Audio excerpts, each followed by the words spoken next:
ایک مصنف لکھتا ہے کہ 1973 میں روس میں کمیونزم کا طوطا بولتا تھا، بلکہ دنیا تو یہ کہہ رہی تھی کہ بس اب پورا ایشیا سرخ ہو جائے گا۔ ان دنوں میں ہمارے ایک دوست ماسکو ٹریننگ کے لیے چلے گئے۔ وہ کہتے ہیں کہ جمعے کے دن میں نے دوستوں سے کہا کہ چلو جمعہ ادا کرنے کی تیاری کرتے ہیں، تو انہوں نے کہا کہ یہاں مسجدوں کو گودام بنا دیا گیا ہے، 1-2 مساجد سیاحوں کا قیام گاہ بنا دیا گیا ہے، صرف 2 ہی مسجد اس شہر میں بچے ہیں جو کبھی بند اور کبھی کھلے ہوتے ہیں۔ میں نے کہا کہ آپ مجھے مساجد کا پتہ بتا دیجئے، میں وہیں چلا جاتا ہوں اور جمعہ ادا کر لیتا ہوں۔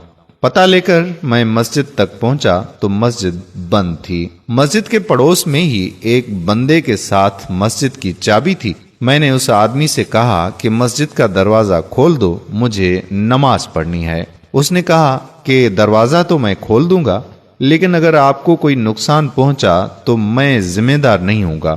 میں نے کہا کہ جناب دیکھیں، میں پاکستان میں بھی مسلمان تھا اور روس کے ماسکو میں بھی مسلمان ہی ہوں۔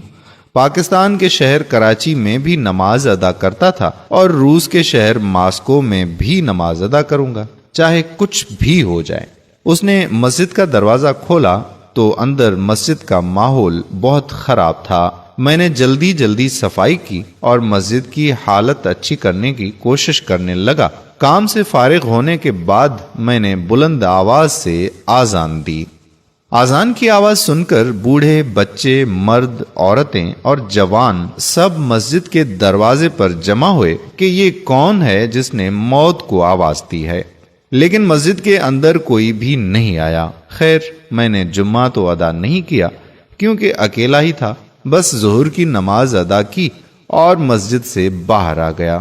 جب میں جانے لگا تو لوگ مجھے ایسے دیکھ رہے تھے کہ جیسے میں نماز ادا کر کے باہر نہیں نکلا بلکہ دنیا کا کوئی نیا کام متعارف کروا کر مسجد سے نکلا ہوں۔ ایک بچہ میرے پاس آیا اور کہا کہ آپ ہمارے گھر چائے پینے آئیں۔ اس کے لہجے میں خلوص ایسا تھا کہ میں انکار نہ کر سکا۔ میں ان کے ساتھ گیا تو گھر میں طرح طرح کے پکوان بن چکے اور میرے آنے پہ سب بہت خوش دکھائی دے رہے تھے۔ میں نے کھانا کھایا، چائے پی تو ایک بچہ ساتھ بیٹھا ہوا تھا۔ میں نے اس سے پوچھا کہ آپ کو قرآن پاک پڑھنا آتا ہے؟ بچے نے کہا کہ جی بالکل، قرآن پاک تو ہم سب کو آتا ہے۔ میں نے جیب سے قرآن کا چھوٹا نسخہ نکالا اور کہا کہ یہ پڑھ کر سناؤ مجھے۔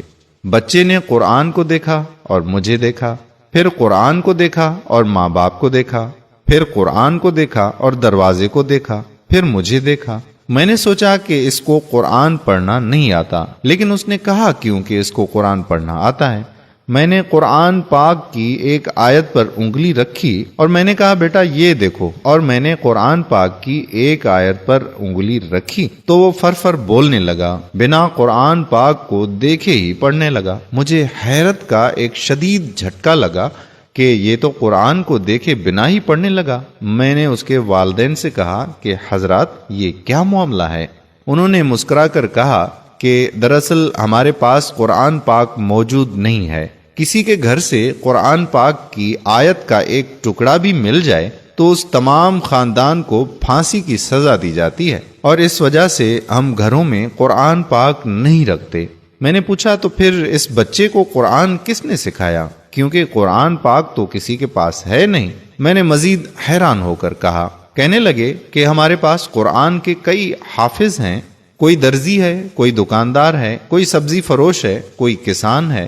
ہم ان کے پاس اپنے بچے بھیج دیتے ہیں محنت مزدوری کے بہانے۔ وہ ان کو الحمدللہ سے لے کر والناس تک زبانی قرآن پڑھاتے ہیں، اور ایک وقت ایسا آ جاتا ہے کہ وہ حافظ قرآن بن جاتے ہیں۔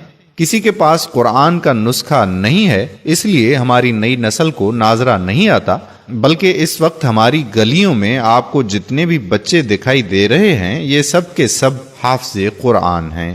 یہی وجہ ہے کہ جب آپ نے اس بچے کے سامنے قرآن رکھا تو ناظرہ کر کے اس کو پڑھنا نہیں آیا، لیکن جب آپ نے آیت سنائی تو وہ فر بولنے لگا۔ اگر آپ نہ روکتے تو یہ سارا قرآن ہی پڑھ کر آپ کو سنا دیتا۔ وہ نوجوان کہتا ہے کہ میں نے قرآن کا ایک نہیں بلکہ کئی ہزار معجزے اس دن دیکھے۔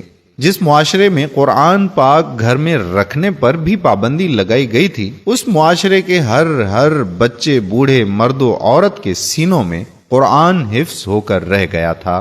میں جب باہر نکلا تو کئی 100 بچے دیکھے اور ان سے قرآن سننے کی فرمائش کی تو سب نے قرآن سنا دی۔ میں نے کہا، لوگو، تم نے قرآن رکھنے پر تو پابندی لگا دی، لیکن جو سینے میں قرآن مجید محفوظ ہے اس پر پابندی نہ لگا سکے۔ تب مجھے احساس ہوا کہ اللہ پاک کے اس ارشاد کا کیا مطلب ہے کہ بے شک یہ ذکر یعنی قرآن ہم نے نازل فرمایا ہے اور بے شک ہم ہی اس کی حفاظت کرنے والے ہیں۔ سبحان اللہ۔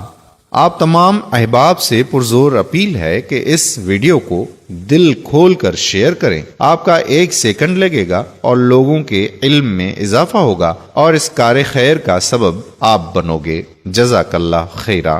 آنے والی ویڈیو تک ہمیں دیجیے اجازت۔ اللہ حافظ۔